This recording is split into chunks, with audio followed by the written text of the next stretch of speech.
Hello and welcome to Spirit Forest. Well, we're gonna go for another urban hike today. Today is March 29th and we're gonna be heading towards another wilderness area. It takes me an hour walk to get there, or about an hour to get there. And hopefully we can find a nice dry spot. We did just have a snowstorm here in Colorado, so I'm hoping to find a nice dry spot that we could sit and chat. Sorry, a bunch of people came by my house and were saying hi, so I cut the video. But I'd like to talk a little bit today. Today's gonna be a little bit more of a talking video. I have done some research for you and for me too, because I was very curious about this, is what is the history of hiking? And why did people go hiking, and when did they start to go hiking, and why? So we're gonna get to the wilderness area. I'm not gonna film a lot because just think of a bunch of residential streets that I'll be walking down for the next hour, and then hopefully I'll be able to make it into this park and it's not closed. And then we'll start talking. We'll have some lunch today too. And this video is sponsored by Wild Zora, so I will be talking a little bit about them as well.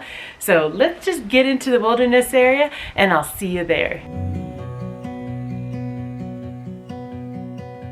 I look into your eyes, I see we're out of time. I guess no one's to blame, nobody crossed the line. I guess we couldn't see, somehow we couldn't feel. Maybe we rose too fast, maybe we got too high. But I remember days I wonder we were always gonna last. Okay, finally I arrived to my spot. I'm gonna set up like camp right here for what I mean by camp. We're gonna have like a little picnic over here. I found a really nice city river. It is pretty. It smells like city. But let's get it all set up here and start our talk here shortly. You know, I think there's some crawfish in here. I've been here before and there was some crawfish. Now I volunteered to clean this park multiple times. We are in the city and it does get a lot of trash that comes through on this river. When the snow really hits and the storms come through, this river gets pretty high. And a lot of times it takes trash with it too. And so I've come down here a few times with trash bags and helped clean up too. And I see that it's looking better than it has in the past. So it's looking a little bit more cleaned up. I still see there's a bottle over there. There's some trash. I don't know if it's even in the camera, but there's some other trash here that still needs to be cleaned up. But it's maybe I come down here again with a trash bag and see what I can do to help out my local park, since this is where I will be hanging out now. You know, if anything, this is a really big eye-opener to why I really want to build my cabin. This is a big eye-opener to that. So I'm happy that that is in my plan to build a cabin, because that's where I belong. So I've set up lunch for us. I want to show it to you.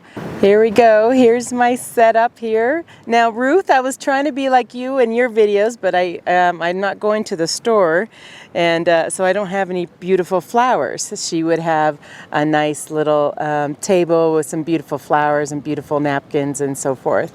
So we are sponsored today by Wild Zora, and I'm going to show a quick video on Wild Zora, and while you guys are watching that video, I'm going to pick which flavor we're going to eat today. Wild Zora, one of my favorites on-the-go foods. Not kidding you, I reached out to this company. I reached out to them. They have freeze-dried meals where you can just add water, perfect for that backpacker looking for the more nutritious meal.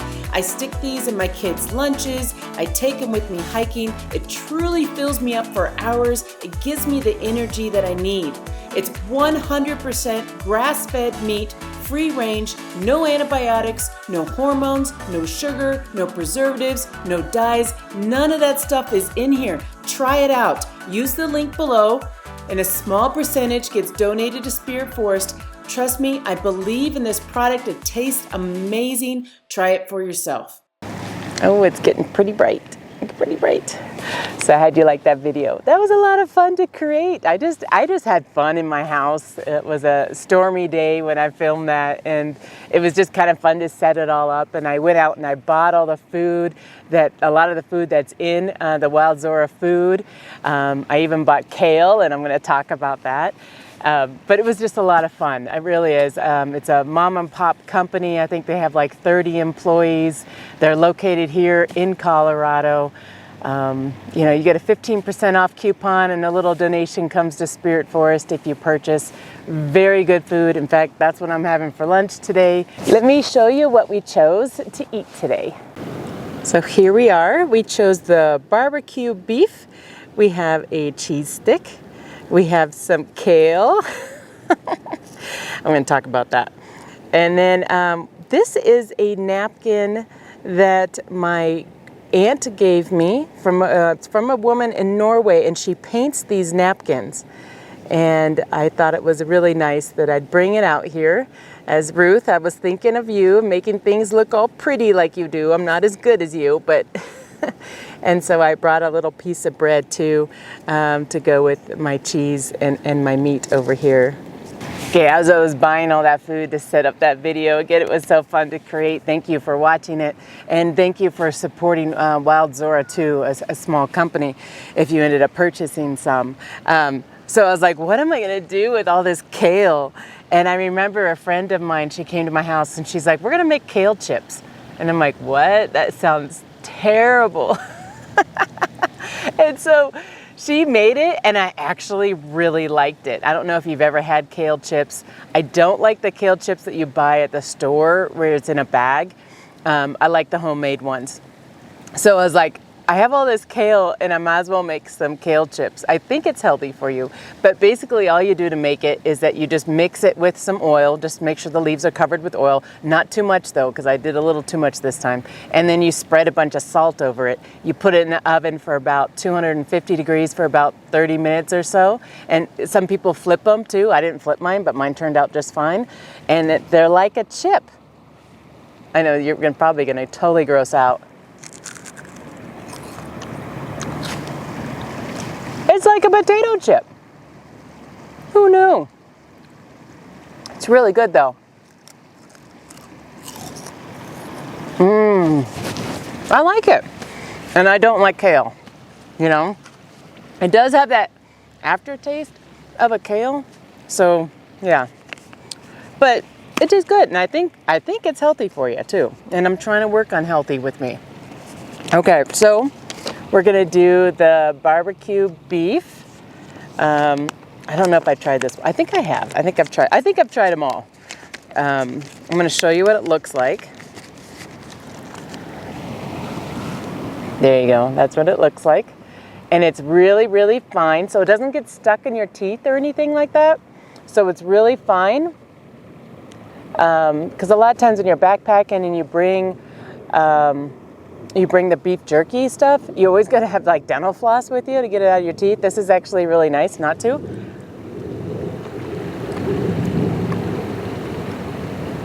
Yeah, has a smoky flavor to it. A little bit of a peppery flavor in there too. Let's see what's in it. Oh, this is what I really like about this company too. It's like all, can you see it? It's all organic, and now it's like whole ingredients. Like you can read all the ingredients on there, you know. So it's like there's garlic, kale, apricots, peppers, chili peppers, beef. It's like grass-fed beef, you know, sea salt, spices, celery, you know. Like, I mean, I don't need to read that all to you, but it's really good. So as you're eating these, yeah, it tastes like I'm having barbecue.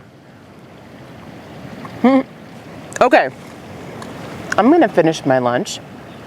And while I'm eating, I'm going to show you my nice little city stream so you don't have to watch me eat.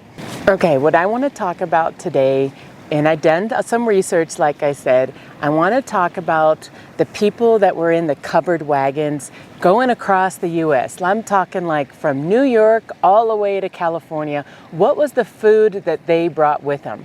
And then after I talk about that, I want to talk about when hiking became popular and why people went out hiking.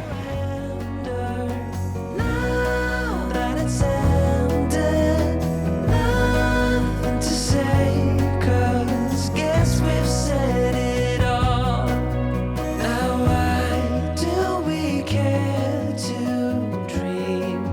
Guess we wanna believe that it's not too late. And why do we care to dream? We gotta believe it is not too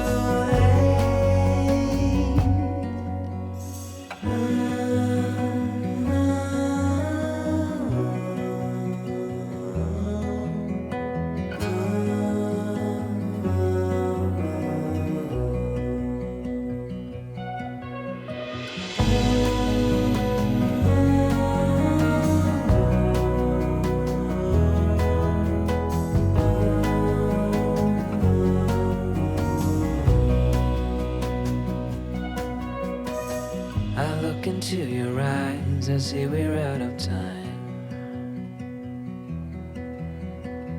Did what we could, my friend, but now we're at the end.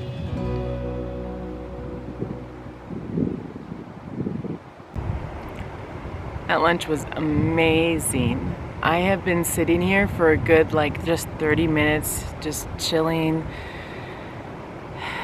enjoying being in nature. This is what I need right now, you know. It's hard on me too, you guys. This is hard on me. I can't get into the mountains, and you gotta find what you got, you know. You gotta enjoy what you got. This is just a huge eye-opener for me that I really need to be more picky about the places I live. And I know what I need for me. And yes, that's a train. Okay, so I changed positions. You might, oh, you do. There's two people right back there. So I was like, you might be seeing people behind me as I'm filming. It's okay. I don't care anymore. I am at a park. There's a lot of people here. Oh, there's a little girl there. I think she wanted to come down here. Or boy, there's a boy there. He wanted to come down. That boy gone. He was gonna sit right next to me. He was gonna hang out. I was like, you want to be on video? I have to remind yourself to blur him out. You have to blur him out. Okay, so what I was going to talk about, I was going to talk about the pioneer era and the food that they brought when they came over from New York all the way to California. Now, I've been doing some research over the last week or so, and I'm going to put in the description below the two websites that I mostly got the information from, so feel free if you want to read some more information on that, go ahead. I do not consider myself, as my disclaimer, I don't consider myself at all an expert in this, but it is really fun for me to do some research in that. One of the other resources that I have used as well is that I love this channel called Townsends, Townsends. They're on YouTube. They're very popular. Every Friday they have a live video where they answer people's questions about like what happened in the 1800s or 1700s, and it's a lot of fun. I recommend that channel. It's like every Friday at the end of work, I just put it on and listen to see what they have to say. So that's also part of my research. I actually get some of my knowledge from them as well. Okay, the pioneer era is about 1760s to 1850. I think it's about that time zone. And so I really wanted to know what they brought with them when they went hiking and what kind of food that they brought. But honestly, these people weren't hiking. No, that wasn't popular back then. These people were surviving, like literally surviving. So you don't have to look at me the entire time. I'm going to see what I can do to find some images online that I could use that are copy, that I don't get in trouble for. Just like today, you're going to get those people that are, you know, really into luxury and they just bring everything with them, you know, and then you'll get other people that are more like survival type people that bring just only the necessities that they need. So the food that was in high demand were eggs, flour, sugar, cornmeal, rice, bacon, and salt, and dried fruit, dried beans, coffee, and if they end up having like a milk goat with them, they would have milk, and then they would have butter too. And how they make their butter was kind of fun to read about too, is that you could guess what a covered wagon was like way back when, and it was just really bumpy. I mean, they don't have the roads that we do today, and even sometimes our roads are really bumpy. It was really bumpy, so they ended up making their milk just by the bumps of the covered wagons. Isn't that cool to know? And then the ladies would make the bread. They would knead the bread while they were going on their journey. They'd make sure that it had enough time to rise by the time it was dinner time. They did hunt as well, and they also foraged for berries and stuff like that. And sometimes they had a ton of food, and sometimes they had very little food. And so what they did for like their emergency food was dried soup. It was basically like eating broth was what they had. They would cook over a fire, of course, yeah, using Dutch ovens, frying pans, boiling pots, and roasted spits. I think it would be fun if we did, if I have time, if I did a whole series of like pioneer cooking. Wouldn't that be fun? Maybe it'd be something I do once I have my cabin and stuff and I'm able to have a fire. I think that would be a really fun series on my channel, pioneer cooking. I think I would really enjoy that. I do have a quote from one of my readings that I thought was kind of interesting, so I'm going to read it to you. It says, "Once I traveled with a party of New Yorkers en route for California. They were perfectly ignorant of everything related to this kind of campaigning and have overloaded their wagons with almost everything except the very articles most important and necessary. The consequences was that they exhausted all of their team. They were obligated to throw away the greater part of their load. They soon learned that champagne, East Indian sweetmeats, olives, and etc. were not useful articles for the prairie tour." I think that's kind of interesting, because if you were to bring some people, let's say city dwellers that really don't go hiking or backpacking in today's world, and say, okay, let's go backpacking, and I've done this before, and the food that they bring is really interesting. I've had people bring like a ton of peanut butter, and I said to them, you know, peanut butter weighs a lot. You're going to have to carry that. And so they ended up finding themselves eating the peanut butter like within the first like half mile to mile on the trail, because they're like, my pack is way too heavy. And I'm like, I told you, you know, it's the same thing. It kind of happens today if I try to relate this a little bit to backpacking. So they're meats. That's what this is. This video is kind of about. It's more about meat and stuff. So like they didn't have these nice little cute little baggies that, you know, lasted. I think it can last up to 3 years. This one lasts. See, I forgot when I got it. It was like, it says a 2-year. It says used by within like 2 years down here, so it shows the date. But I think they last up to 3 years once they're made. But yeah, they didn't have that. So they had to smoke, jerk, potted. I don't know what potted meat means. Salted for preservation. So they had to salt all their meat. They had to jerk it and smoke it. And that's the only kind of meat that they had. That tastes amazing, and I can't imagine. Otherwise, like if they were like shooting game, they would have to eat that meat that same day. I have another quote for you. This is from a 49er. Do I need to explain what a 49er is?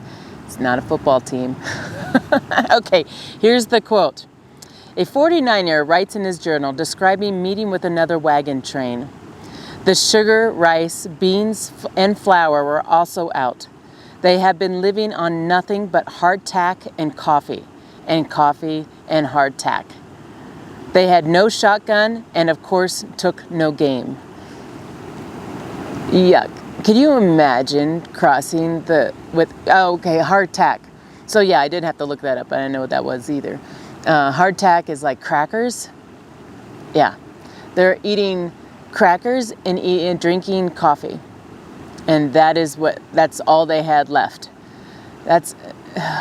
Those were tough times, man. These people weren't hiking. They were surviving.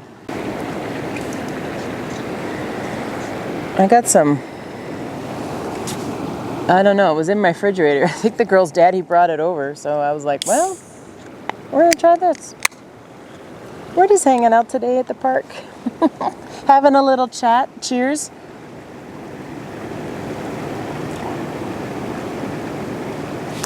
That's the flavor. I have no idea how to say that flavor.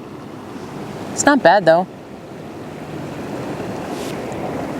That'd be something fun to bring, something different. He likes those seltzer type waters. I never buy those, but he does. And so when I go to his house, I always take one though. But I've never bought one. Isn't that funny? Okay, we're gonna speed forward now. That was basically about the food that they brought in the covered wagons.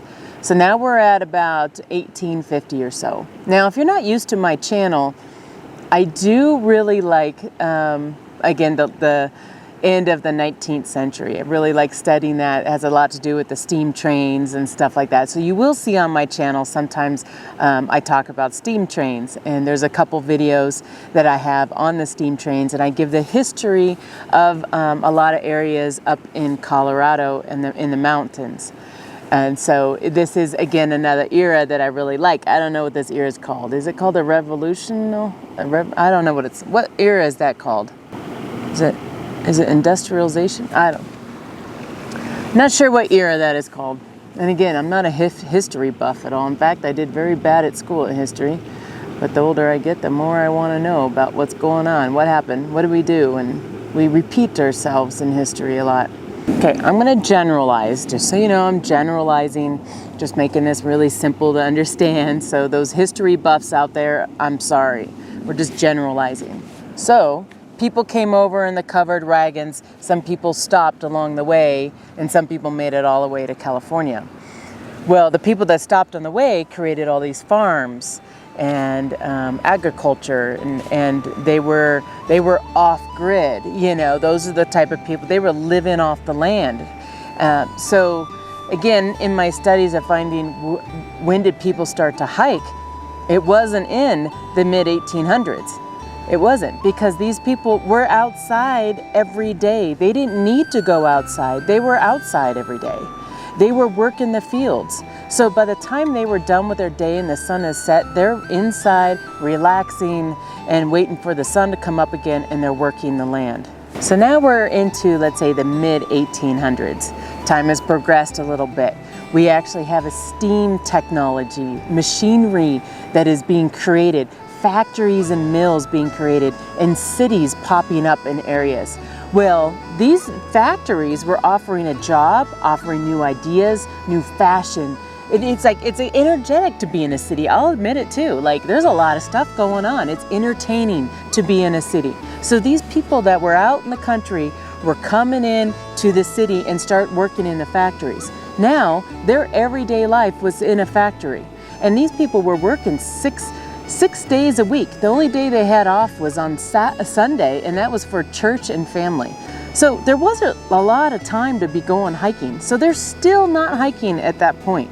But they're all in the city, and it's starting to get really, really crowded. There was still a need to want to get into nature, but that took time to get out into nature. I mean, look at me today. Like, it took me an hour just to walk where I am, and I still kind of feel like I'm in the city. And then it also took money, because it's more than an hour, and maybe you possibly need some sort of transportation to get there. So being out in nature and enjoying those kind of, recreational sports, that was more for the wealthy. One of the things I think about, I don't go to New York that much. You know, I've been there, I think it's like 3 to 4 times. I think I've been to New York. I'm a West Coast girl. And I actually have a plan. I have plane tickets to go to New York this year. I don't know if that's going to happen or not. We'll see. But can you imagine what New York was like in the 1800s? I think it would be nasty. Nasty. You had human waste that was on the streets. You had animal waste on the streets. And as they slaughtered the animals for food, that would go on the streets as well. I can't imagine what New York City smelt like back in the 1800s. I remember my last time in New York, and it didn't smell good when I was there. Today, and they have sewer and lines and stuff now, where before they didn't. There was a new understanding after those streets just smelled so bad. New understanding of the contagious diseases that could happen, the germ theory, and the sanitation. So new city planning had to take place. In New York, they created the Central Park in 1851. It was the best decision they could have ever done at that time. You have so many people just crammed into a small spot. They could see that people were truly enjoying nature. And it was a park that was made for everybody, all levels of life. You didn't have to be rich to be able to walk in that park. Anyone could walk in that park.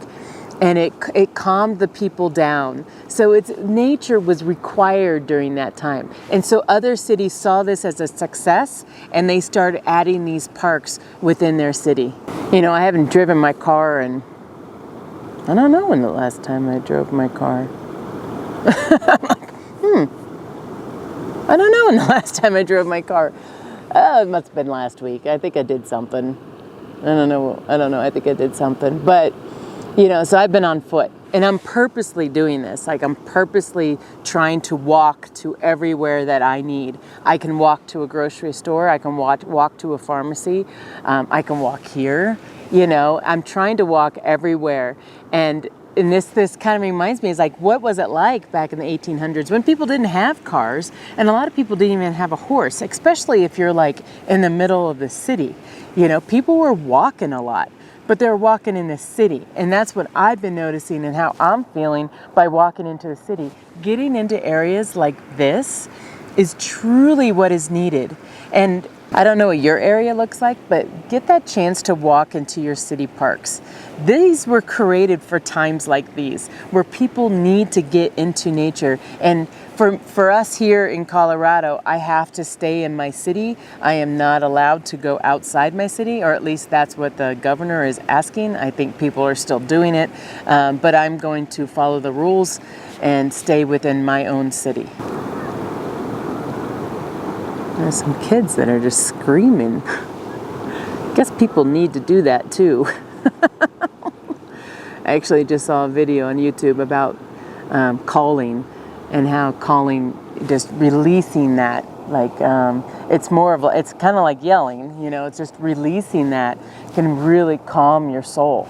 And maybe that's why kids do it, because they've never been like shut up before. Like when you're an adult, you're like, oh, that's not right just to scream. But if I were to scream right now, I'd probably like it. Probably scare a lot of people though. Kids scream, no one even looks. Anyways, where were we? We were distracted by kids screaming. Okay, let's go back to the 1800s. We're getting into the 1900s here shortly. So in 1870 through about 1900, there were about 12 million immigrants that came into the U.S. 12 million immigrants came into the U.S. Yes, that was my family that came into the U.S. at that point in time.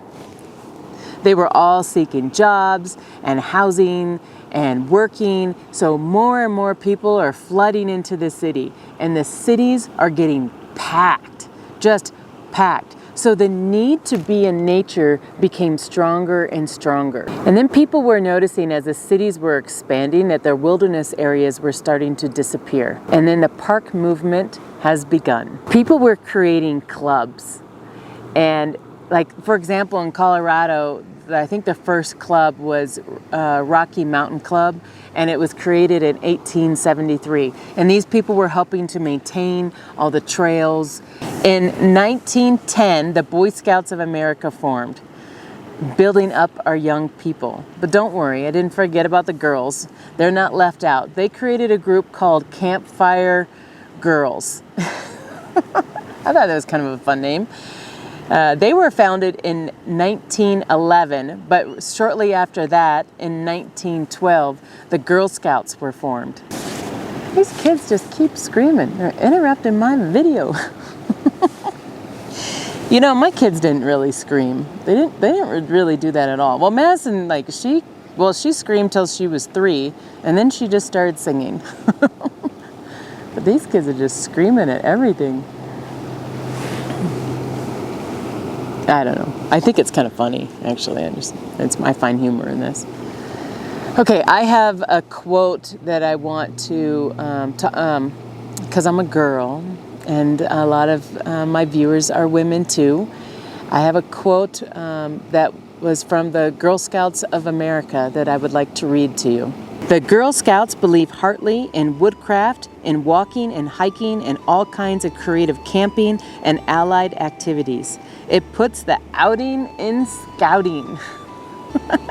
Gives us an understanding of our pioneer heritage and leads on to satisfying and adventurous lifelong recreations. One must begin with the landscape if one is to end with the soul.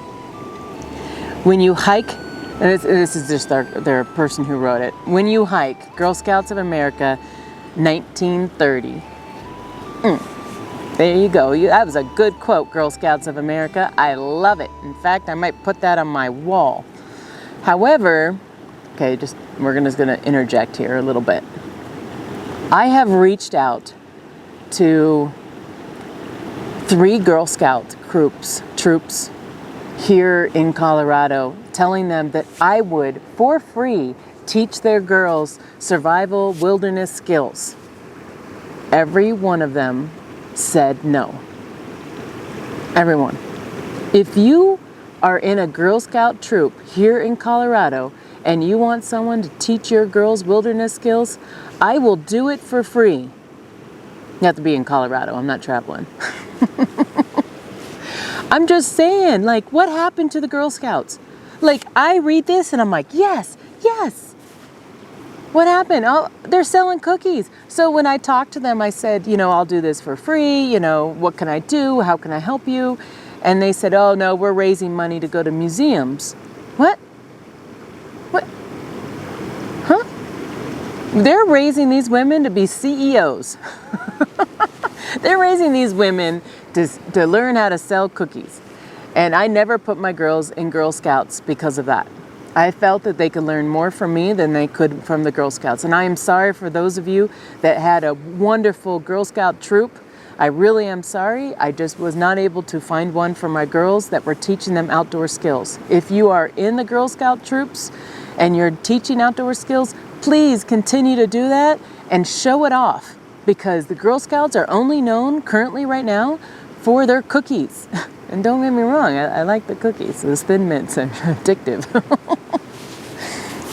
Anyway, okay, sorry. I just had to interject there, and this is a vlog, and I'm just chatting with you. I would like to teach women, like young ladies, how to be in the wilderness. I really would. Okay, where was I? 1930. Okay, we're getting there. In 1933, that is when hiking became an actual recreational sport. 1933. Did you know that? That's a trivia question right there. You know the answer now. Prior to World War I, again, I mentioned this earlier, people were working 6 days a week with only Sundays off for church and family. Labor reforms after the war brought it down to 5 days a week, which is at what we're at currently.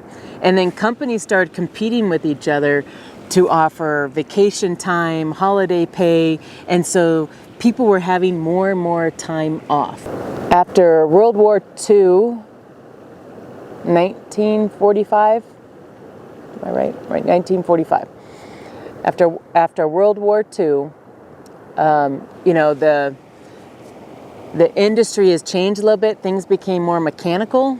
And so people weren't like going to work and being exhausted afterwards. So it wasn't as labor intensive at that time. And so people had more time to go out and be in nature. Like they had more energy to go hiking. And now that you have all these parks and such, people were getting out and they were hiking, they were enjoying it, and it was very reasonable in cost, and people had cars at this time so they could drive to places as well. So hiking really, really started at that point. Hiking remains the most popular outdoor recreational activity today. Yes, hiking. For many people, including myself, a walk in nature is the best cure to handle the stress of modern day life. And in today's world, this is where we need to be. So I'm telling you, if you are able and your city allows it, get outside and get into nature. If it takes an hour to walk to nature like it does for me, you do it, because that's what you need. You don't realize it until you sit here like me. I'm sitting here, I'm in nature. There's people behind me. They're doing the same thing. You know, you need this. We need this. This is going to help your stress. Just get into nature. And if you're not able to, maybe you can drive just a little bit and get into nature and just sit there and watch the stream come by.